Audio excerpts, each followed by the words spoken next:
Oke, halo anak-anak. Hari ini kita belajar mandiri lagi. Semoga anak tetap dapat ilmunya dengan baik dan benar ya.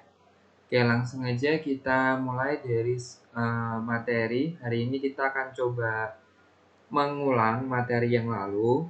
Kemudian nanti Misra akan tambahkan satu materi tambahan mengenai bagaimana caranya kita menerjemahkan sebuah gambar di HP ya. Oke, langsung aja kita coba dengan soal yang pertama dulu. Kita review materi kita yang pertemuan sebelumnya. Di sini seorang tukang jahit akan membuat pakaian model A dan model B. Model A memerlukan 1 meter kain polos dan 1,5 meter kain garis. Model B memerlukan 2 meter kain polos dan 0,5 meter kain bergaris. Persediaan kain polos 20 meter dan bergarisnya 10 meter. Agar total pakaian model A dan B maksimal, tentukanlah A. Decision variables-nya, B. Constraint and non-negativity restriction-nya, dan yang C adalah solution set area-nya. Oke, langsung aja kita mulai di tahap yang pertama dulu. Kita perlu tahu apa yang ingin dioptimumkan, dan dari sana kita bisa tahu variabelnya ya.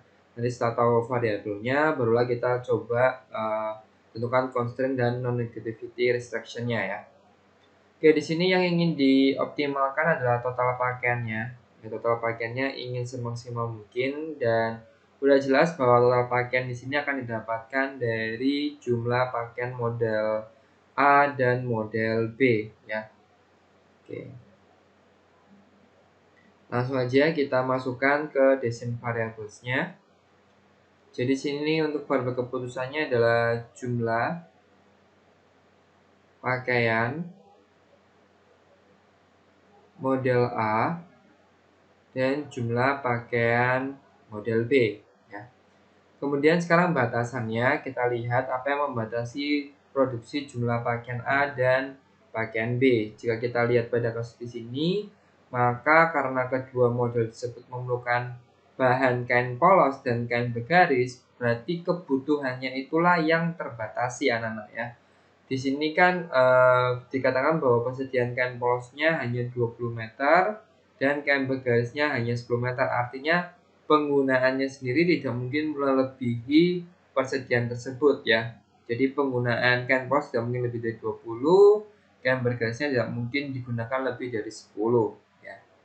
Oke, berarti di sini kita tahu bahwa jumlah kain polos yang digunakan tidak mungkin lebih dari 20 meter ya, tidak lebih dari 20 meter. Nah, sekarang pertanyaannya adalah berapa banyak kain polos yang digunakan? Bentuk model matematika dari penggunaan kain polos sendiri itu seperti apa? Oke, kain polos sendiri kan diperlukan digunakan untuk model A sebanyak 1 meter ya. Dan untuk model B diperlukan 2 meter kain polos ya. Jadi panjang kain polos yang digunakan itu senilai dengan jumlah model A ya, jumlah pakai model A dikali kebutuhannya yakni 1 meter ditambah jumlah model B dikali panjang kain polos yang dibutuhkan oleh model B ya. Dari sini kita dapatkan bahwa kebutuhan kain polos dari model kain A dikali jumlah pakaian model A, tadi kita sudah misalkan sebagai X, kemudian ditambahkan dengan kebutuhan kain polos dari model pakaian B dikali jumlah pakaian model B, yang dimana nilainya tidak mungkin lebih dari 20 ya, jadi kalau misalnya nggak salah seperti itu. Oke, lanjut ke yang bergaris ya. Untuk jumlah kain yang digunakan untuk yang bergaris ini tidak akan lebih dari 10 meter anak-anak ya. Karena tidak lebih dari 10 meter. Sekarang kita akan coba buat model matematikanya dulu ya untuk pakaian bergarisnya. Penggunaan pakaian bergaris senilai dengan kebutuhan model pakaian A 1,5 meter dikali jumlah pakaian A ditambahkan dengan kebutuhan kain bergaris di model B dikalikan dengan jumlah pakaian model B ya. 1,5 meter untuk kain untuk model A dan 0,5 meter untuk model B ya. Ya, langsung aja. 1,5 meter untuk kain A dan 1,5 meter lagi untuk kain B, di mana penggunaannya tidak mungkin lebih dari 10 meter. Kemudian yang terakhir untuk batasan tidak negatif, sudah jelas ya anak-anak ya, bahwa X lebih dari sama dengan 0 dan Y-nya harus lebih dari sama dengan 0 ya. Oke, sekarang kita akan coba buat DHP-nya ya sekarang. Kita akan coba buat DHP-nya. Oke, langkah pertama gambarlah garis pembatas dari batasan dan tidak negatif. Nah, ini kita bisa coba cari titik potong X dan Y-nya anak-anak ya. Bisa letakkan di sini. X ditambah 2Y lebih kecil sama dengan 20. Berarti untuk titik potong sumbu X yang terjadi ketika Y sama dengan 0, kita akan dapati X ditambah 2 kali 0 sama dengan 20. Maka X sama dengan 20, maka koordinatnya di sini berada di 20,0. Kemudian untuk titik potong sumbu Y-nya terjadi ketika X sama dengan 0. Maka 0 ditambah 2Y sama dengan 20. Sehingga 2Y sama dengan 20 dan Y sama dengan 10. Jadi titik potong sumbu Y-nya berada di 0,10 ya, X, Y. Oke, kemudian untuk batasan berikutnya tadi kita punya di sini adalah 1,5 X tambah 0,5 Y lebih kecil dari 10 ya. Oke, 1,5 X ditambah 0,5 Y lebih kecil sama dengan 10. Kita kalikan dulu dengan 10, kemudian kita bagi dengan 5 ya. Berarti ya kita kali 2 anggapannya ya. Jadi 3X ditambah Y lebih kecil sama dengan 20 ya. Nah, kemudian baru kita cari titik potong sumbu X-nya ketika Y sama dengan 0. Dari sini 3X ditambah 0 sama dengan 20.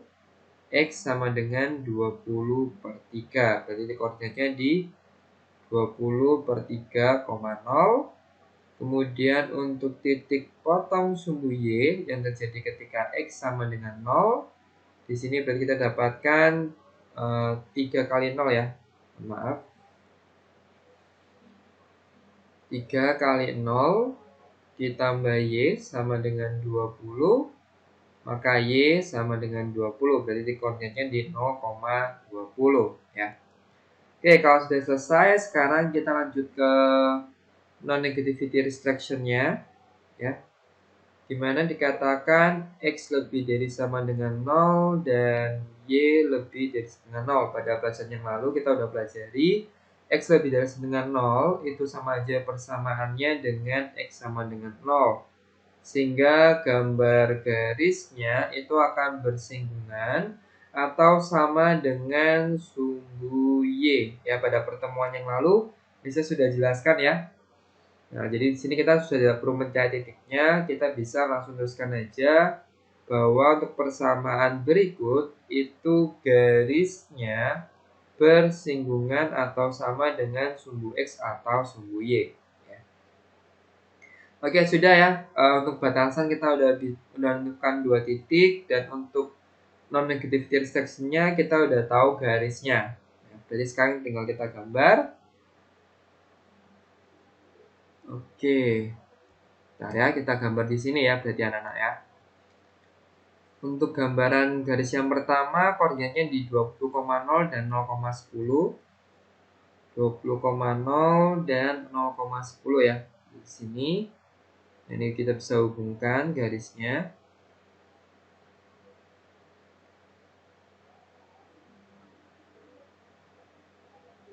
Oke, seperti ini. Ini garis yang pertama yang kita dapatkan dari persamaan X plus 2Y sama dengan 20 gitu ya. Oke, kemudian untuk berikutnya di 20 per 3,0 dan 0,20. Nah, Kebetulan untuk bagian ini kita tidak dapat titiknya untuk sumbu Y-nya karena lokasinya di 0,20 ya. Berarti di sini kita perlu titik pengganti. Kita akan coba cari ketika Y-nya 10, X-nya berapa ya. Oke, kita akan berikan titik tambahan di sini.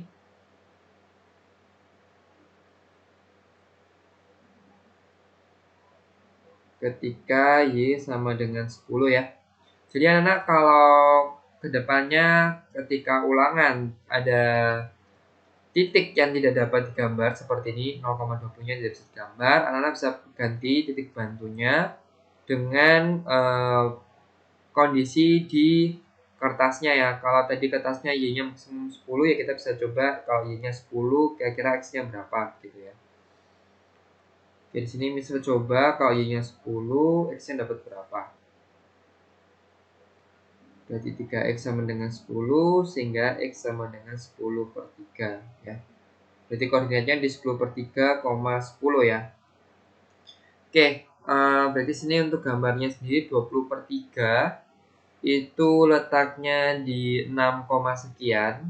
Ya, kita anggap aja di sini. 10 per 3 itu 3, sekian. Kita anggap saja di sini gitu ya. Ya, 20 per 3 dan 10 per 3. Oke, nah berarti gambarnya seperti ini ya. Nanti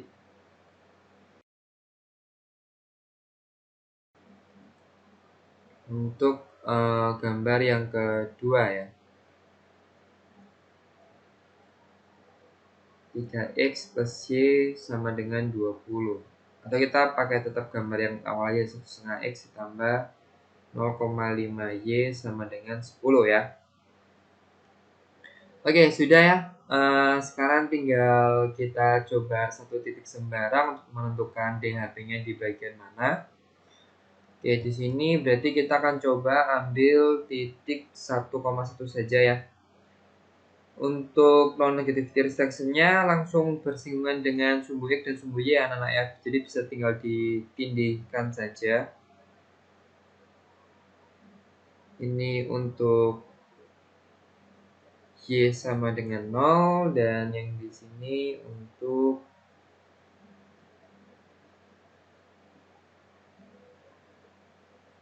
X sama dengan 0 ya. Oke, jadi kuncinya kita akan coba pakai 1,1 ya.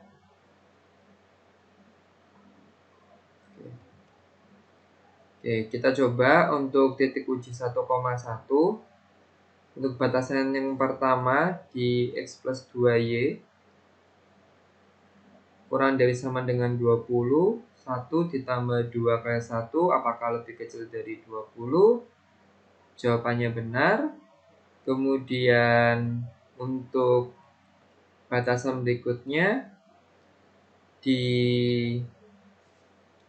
1,5X ya. 1,5X ditambah 0,5Y apakah lebih kecil dari 10? 1,5 kali 1 ditambah 0,5 kali 1 apakah lebih kecil dari 10? Jawabannya juga benar ya. Kemudian untuk non-negativity restriction-nya udah jelas ya. X lebih dari dengan 0 apakah 1 lebih dari 0?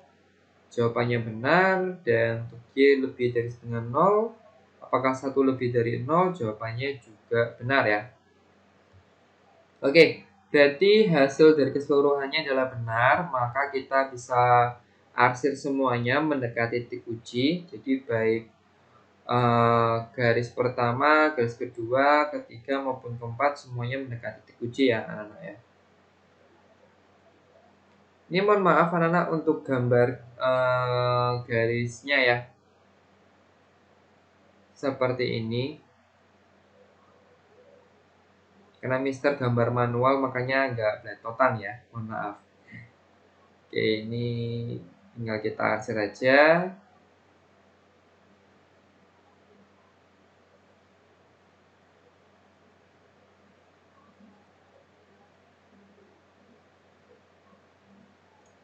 Oke. Nah, berarti di sini kita sudah bisa tentukan bahwa DHP-nya itu adalah di titik uji itu sendiri ya. Ini adalah daerah himpunan penyelesaiannya. Oke, jadi seperti itu saja anak-anak untuk cara menentukan di HP-nya. Jadi pertama-tama anak-anak harus bisa membuat kode keputusannya. Kemudian buat batasannya, ingat untuk mencari batasan itu lihat apa kebutuhan dari si variabel keputusannya ya. Atau kalau dari pertemuan yang lalu misal bilangnya apa yang menjadi nilai yang harus dipenuhi atau nilai yang dapat dilewati oleh subjek itu kurang lebih inti artinya sama ya anak-anak ya.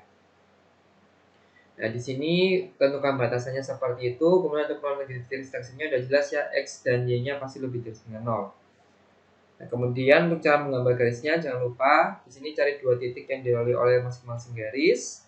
Kemudian bawa gambar garisnya.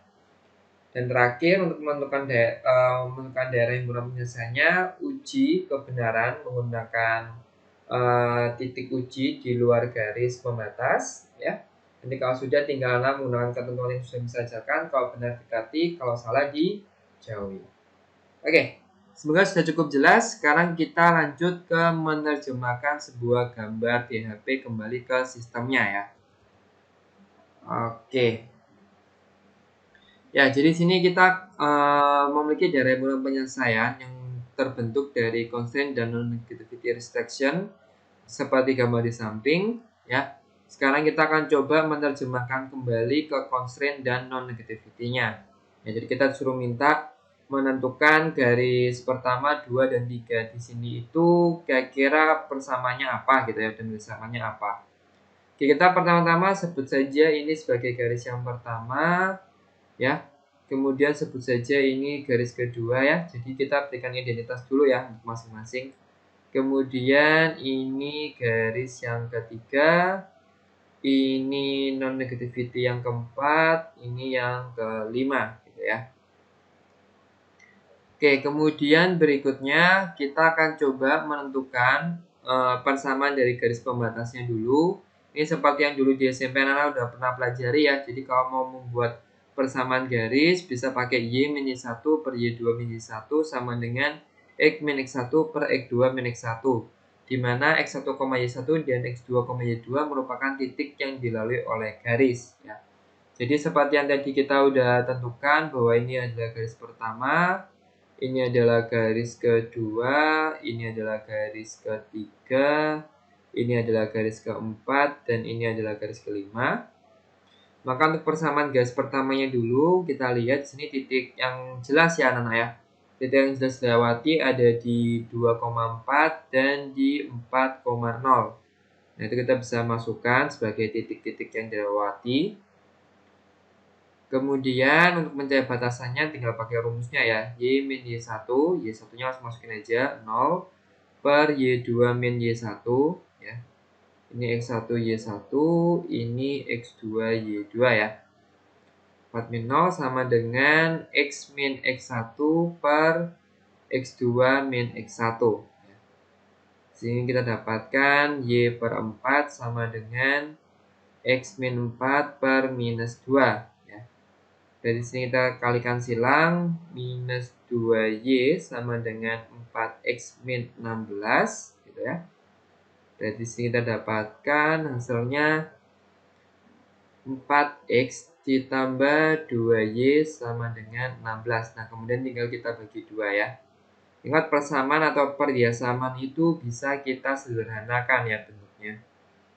Oke, ini untuk garis yang pertama kita udah punya persamaannya. 2X plus Y sama dengan 8. Ini baru persamaan ya anak-anak ya, bukan persamaan. Baru persamaannya aja.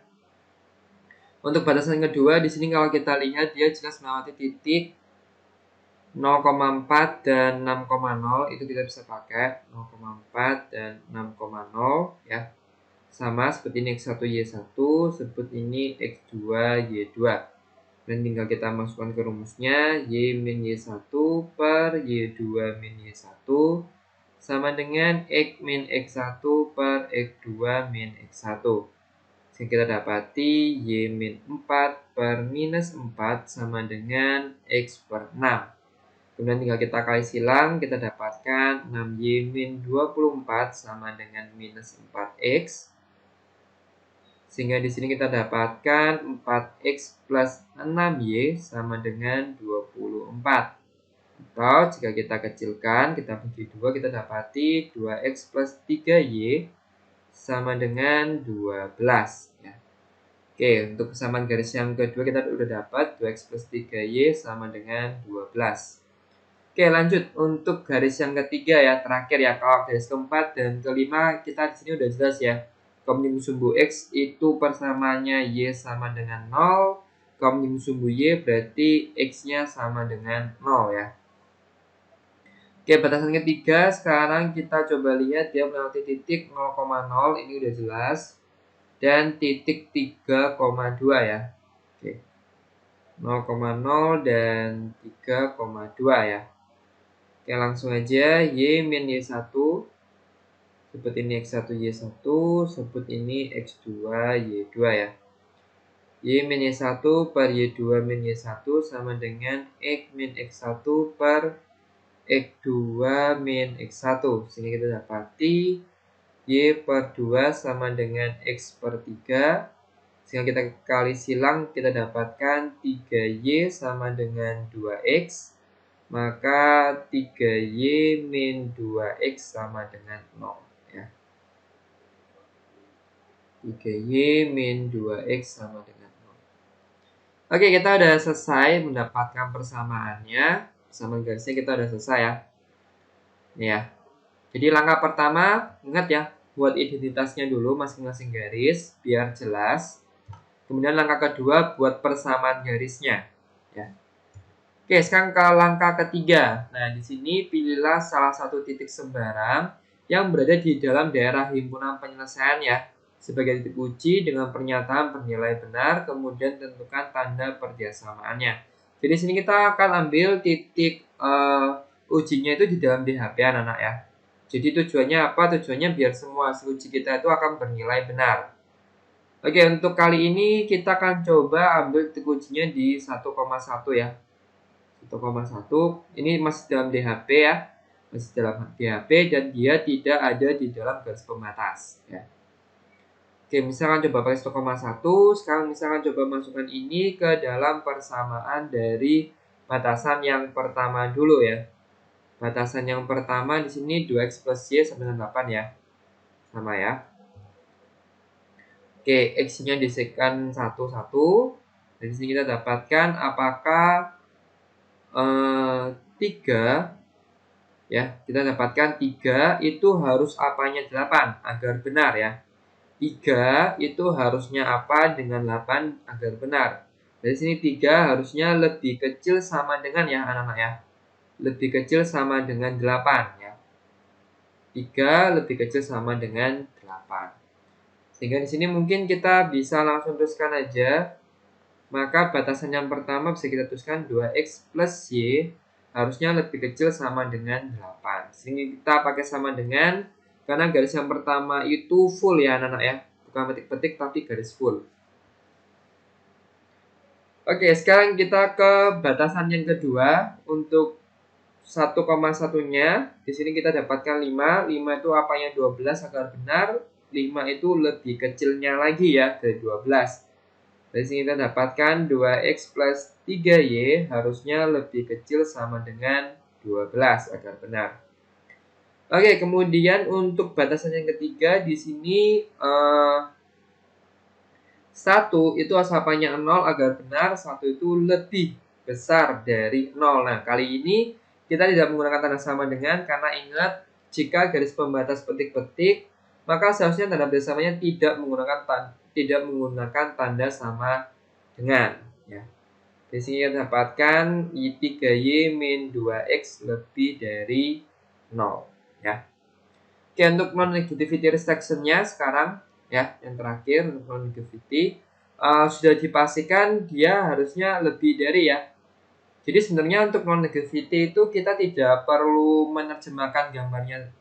Tidak perlu menerjemahkan gambarnya, kita bisa langsung membuatnya anak-anak ya. Karena udah dipastikan secara teori semua decision variable itu harusnya lebih dari sama dengan 0 ya. Oke, berarti hasil akhirnya constant dan non-negativity-nya senilai dengan Pertama, 2x plus y lebih kecil sama dengan 8. Kemudian yang kedua, kita dapati 2x plus 3y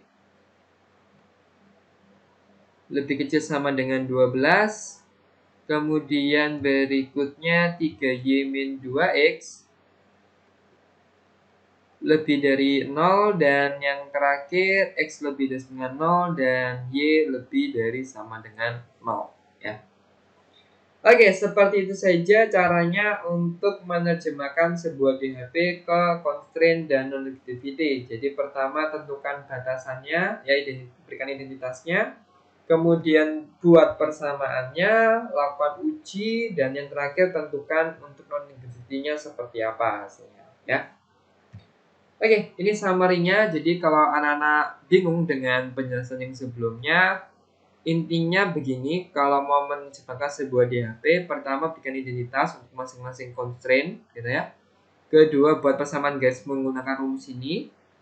Kemudian yang ketiga, pilih sudut sembarang, pastikan di dalam DHP agar pernyataannya benar. Dan yang terakhir, tentukanlah untuk non-negativity restriction-nya seperti apa. Ya. Oke, seperti itu saja untuk video kali ini. Semoga sudah cukup jelas. Anak-anak, kalau masih kurang jelas bisa ditonton kembali. Buatlah catatan jika ada yang mau ditanya di pertemuan berikutnya. Oke, thank you anak-anak telah menonton video kali ini. Semoga membantu anak-anak memahami materi ini. Tuhan Yesus memberkati.